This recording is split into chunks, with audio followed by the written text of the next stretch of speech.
Gitu sih.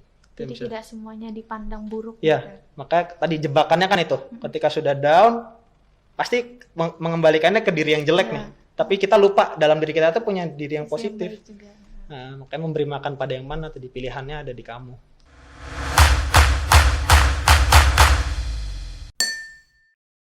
Halo Sobat Katolik, kembali lagi bersama saya Eci dalam podcast edisi Masa Prapaskah. Pada minggu Prapaskah kedua yang lalu, kita telah membahas mengenai pertobatan. Nah, pada minggu ketiga ini, kita akan membahas mengenai penerimaan diri. Bagaimana sih kita berani menjawab tantangan di zaman sekarang ini? Maka dari itu, saat ini saya sedang bersama dengan salah seorang frater yang akan membantu saya dan Sobat Katolik semua untuk berefleksi dan lebih memahami makna dari penerimaan diri. Halo Frater. Halo, Eci. Nah, mungkin Frater bisa memperkenalkan diri terlebih dahulu nih kepada Sobat Katolik semua. Halo Sobat Katolik, perkenalkan nama saya Frater Bagas. Saya dari Serikat Yesus. Sekarang saya tinggal di Kolese Santo Ignatius Yogyakarta, teologan tahun pertama. Terima kasih. Baik, Frater, saat ini kan kita akan membahas mengenai penerimaan diri nih. Di zaman sekarang ini sering sekali kita mendengar istilah insecure. Nah, pendapat Frater nih, bagaimana sih dengan adanya perasaan insecure ini? Oke, itu ya banyak sekali ya. Kalau kita buka Q&A gitu kan, terus pada tanya, saya kok insecure gitu. Pendapat saya tentang insecure gini sebenarnya teman-teman. Insecure itu lahir dari apa sih sebenarnya? Insecure itu lahir dari konsep diri yang sebenarnya negatif. Kita nggak tahu tentang konsep diri kita, atau kita selalu menekankan pada konsep diri kita yang buruk. Nah, terus kemudian yang kedua, insecure itu juga lahir karena kita itu membiarkan diri kita itu disetir oleh pengaruh-pengaruh dari luar. Jadi kita sendiri karena tadi nggak punya konsep diri, terus kita membiarkan diri kita disetir orang luar, jadinya membuat kita semakin merasa diri itu selalu berkekurangan. Nah, untuk menjawab insecure ini saya punya satu cerita gitu. Ada cerita dari suku Indian kuno. Ya, diceritakan bahwa dalam diri kita itu ada dua jenis serigala, yaitu serigala yang baik dan serigala yang buruk. Nah, tapi kemudian yang ditekankan adalah serigala manakah yang mau kita pelihara dalam diri kita. Apakah salah satunya bisa hilang? Tidak. Tapi bagian serigala mana yang mau kita beri makan? Yang baik atau yang buruk? Nah, kalau kasusnya insecurity tadi, kebanyakan kita memberi makan pada yang jelek kan. Nah, makanya konsep diri kita semakin tidak berkembang. Padahal sebenarnya kalau dilihat konsep diri kita itu bisa berkembang kalau diisi dengan hal-hal yang baik gitu. Dan tidak membiarkan media sosial atau pengaruh-pengaruh buruk itu mengisi diri kita. Makanya penting untuk selalu bagaimana mengarahkan pilihan-pilihan kita pada yang baik. Baik, Tar. Sekarang ini kan kita lagi menjalani masa prapaskah nih, Tar. Iya. Nah, bagaimana sih makna dari penerimaan diri ini dalam masa prapaskah agar dapat mentransformasi hati kita? Oke. Para sahabat Katolik yang terkasih, masa prapaskah ini sebenarnya kan dalam Gereja Katolik merupakan masa retret agung. Masa prapaskah ini kalau dalam kerangka penerimaan diri itu untuk bagian merawat batin, merawat jiwa kita. Ini yang perlu kita sadari. Justru saat-saat masa prapaskah ini bukan hanya pantang dan puasa, tapi lebih-lebih melihat diri kamu itu. Saya sendiri sedang mengalami apa, terus kemudian menyerahkan luka-lukamu pada Tuhan. Kadang-kadang kita itu apa ya, bisa ngomong Tuhan itu jahat, sebenarnya belum tentu gitu. Apakah kita sungguh-sungguh sudah mengenal Dia gitu. Nah, justru dalam keheningan ini pasti takut sih. Orang itu pasti akan takut melihat dirinya sendiri. Tapi justru kalau nggak berani memasuki itu, karena memang pasti akan nangis, pasti akan keluar air mata pasti. Ketemu diri sendiri yang terluka, ketemu diri sendiri itu pasti. Cuman di situ kita minta bantuan Tuhan untuk terus-menerus disembuhkan. Kita berusaha di masa-masa ini tetap hening, berdoa. Mati raga itu kan sebenarnya membersihkan. Dalam tradisi-tradisi kuno, gak cuma Katolik ya, tapi ya di agama-agama lain itu kan tradisi untuk membersihkan diri, menyucikan hati. Nah, makanya kita perlu untuk merawat batin kita sendiri lagi, melihat apa yang kamu butuhkan, apa yang mau kamu maafkan terhadap masa lalumu dan dirimu, apa yang membuat kamu penuh harapan lagi ke depan, membuat kamu bahagia. Sambil berharap pada Tuhan, berdoa pada Dia. Ini Banyak orang yang bilang, itu omong kosong gitu. Enggak ada yang omong kosong. Doa itu mengubah, cuman memang nggak secepat tadi ya saya bilang. Logika kita kadang-kadang menipu kita. Ada dalam dunia ini tuh hal yang memang jalannya pelan-pelan tapi itu terus bertumbuh yang kadang-kadang nggak kita sadari. Nah, maka masa Prapaskah ini adalah masa untuk merawat hati, merawat jiwa. Sembari kita terus berdoa pada Tuhan supaya diberikan yang terbaik, teman-teman yang baik, juga keluarga yang semakin mencintai kita gitu. Nah, dengan perubahan dalam diri kita, puji Tuhan nanti bisa orang lain juga bisa ikut berubah bersama kita gitu. Nggak perlu kita mengubah, kamu harus berubah seperti saya, enggak. Tapi kita mengubah diri dengan jadi orang yang makin tenang, makin orang yang damai. Orang lain pun akan berubah, kok kamu beda ya gitu. Nah, itu nanti akan seperti itu. Itu sih dari saya. Jadi selama masa Prapaskah ini kita berusaha untuk meluangkan waktu bersama Tuhan agar kita dapat semakin memaknai penerimaan diri dalam diri kita ya, Ter. Iya, Ci, gitu. Baik. Ter, kemarin kan kita sempat membuka Q&A nih di Instagram dan ada beberapa respon dan tanggapan dari Sobat Katolik nih. Yang pertama tuh banyak sekali Sobat Katolik tuh yang menceritakan pengalaman mereka terkait dengan insecure ini.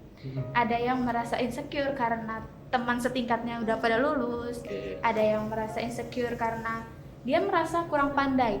Sedangkan di keluarganya, sepupu-sepupunya memiliki pekerjaan yang hebat-hebat, sedangkan dia tidak. Terus ada juga yang merasa insecure karena merasa kayak, apakah aku nih pantas gitu kan. Nah, dari pengalaman-pengalaman ini, mereka semua bertanya, bagaimana sih caranya agar aku tuh nggak insecure gitu. Nah, itu gimana, Ter? Oke, seperti yang tadi saya bilang di awal, teman-teman. Teman-teman mau memberikan makanan pada yang mana dalam diri teman-teman? Memberi makan pada yang jahat, yang selalu mengganggu pikiran, yang selalu membawa pada insekuritas, atau memberi makan pada yang baik gitu. Insecure apakah normal gitu, apakah baik? Itu normal-normal saja. Tidak ada dalam dunia ini orang yang tidak insecure gitu. Tapi yang bisa dilakukan, yang bisa dikatakan adalah mereka melakukan. Mereka mau melakukan untuk mengubah diri. Tekanan dari keluarga ada pasti, ada banyak lah, nggak cuma itu tadi ada pengalaman yang kok aku dikatakan jelek ya, misalnya kakak-kakak aku dokter tapi kok aku nggak punya kerjaan sama sekali. Setelah kamu nggak punya kerjaan atau itu apakah kamu menyerah gitu. Nah, justru kamu di situ Tuhan tuh sedang memanggilmu di situ, sedang ingin menguji kamu, satu menguji juga ingin mengundang kamu untuk ngobrol sama dia gitu. Kalau kamu sekarang nggak punya ini, apa yang bisa menyemangati kamu? Mungkin kamu bisa diberikan apa ya?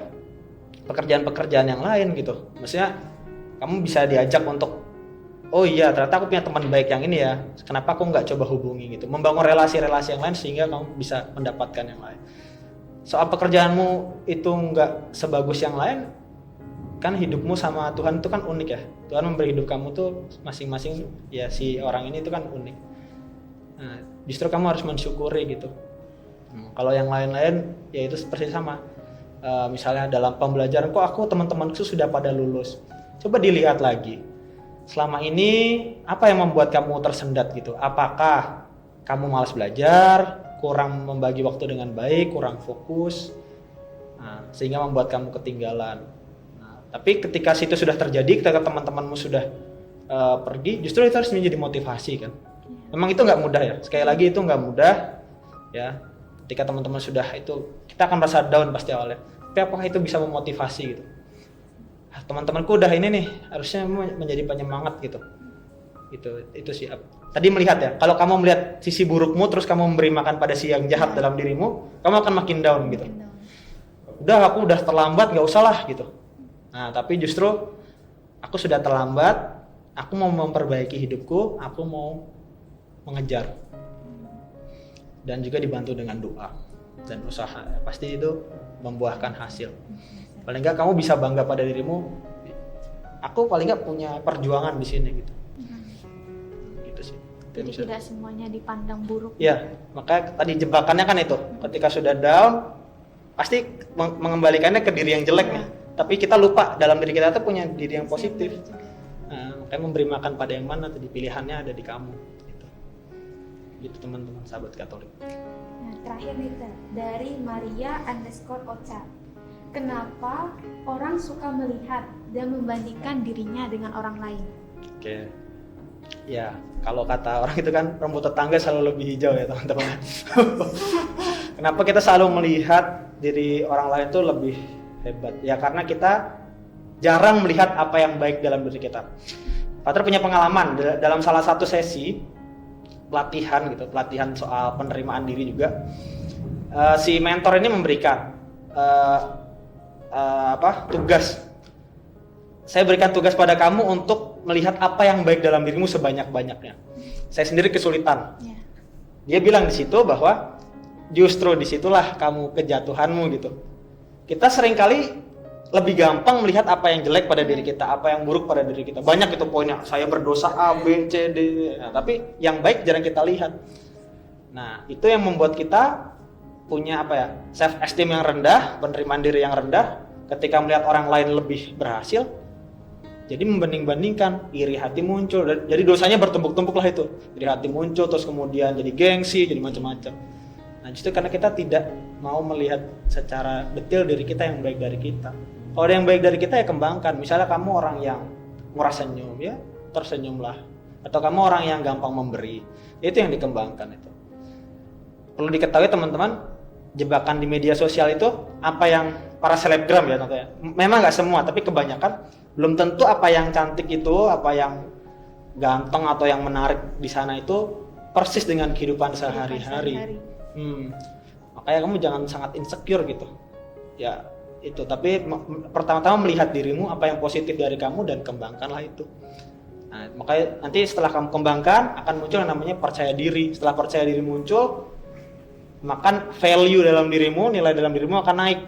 Ketika value dalam dirimu naik, kamu akan dicari orang juga. Oh menarik ya orang ini, ternyata dia percaya diri. Yang dia pancarkan tuh positif gitu ke orang lain. Gitu sih. Nah, untuk penutup nih Ter, ada nggak kata-kata mutiara atau kata-kata penyemangat nih dari Frater untuk sobat Katolik semua terkait dengan penerimaan diri ini? Oke, terkait dengan penerimaan diri, kata-kata dari yang baik saya ambil dari Santa Teresia dari Lisieux ya. Teresia dari Lisieux itu marah mengatakan bahwa truth is grace ya. Hidup ini adalah rahmat. Semua yang diberikan ke teman-teman, hidup teman-teman itu rahmat. Kamu bisa bangun tiap hari, bisa kuliah, bisa bekerja. Ya, jangan buru-buru menjadi ekstremis gitu. Saya depresi, terus pengen stres dan pengen mengakhiri hidup. Sebaiknya berpikir lagi, hidup ini adalah rahmat semuanya. Kamu diminta oleh Tuhan mengembangkan talenta sekecil apapun dalam diri kamu ya. Jadi itu. Maka tadi sekali lagi Frater katakan, hidup ini rahmat. Maka setiap malam, setiap hari, satu hal kecil yang bisa disyukuri tiap hari. Satu hal baik yang kamu terima atau satu hal baik yang kamu berikan pada orang lain. Itu disyukuri, dijadikan sebagai penyemangat hidup. Itu yang bisa saya katakan. Nah baik, nah Sobat Katolik, berarti penting sekali untuk kita bersyukur bahwa hidup yang Tuhan berikan itu adalah rahmat. Jadi jangan sampai lagi kita merasa insecure. Nah baik Frater, terima kasih banyak atas waktunya, atas sharing pengalaman dan refleksi yang sudah Frater berikan kepada kita semua nih. Semoga apa yang kita bicarakan hari ini dapat membuat kita semakin merefleksikan kembali dan mengambil makna dari penerimaan diri itu sendiri. Nah, baiklah Sobat Katolik, sekian pembicaraan kita kali ini. Sampai ketemu di podcast minggu keempat dengan tema pengharapan. Dah.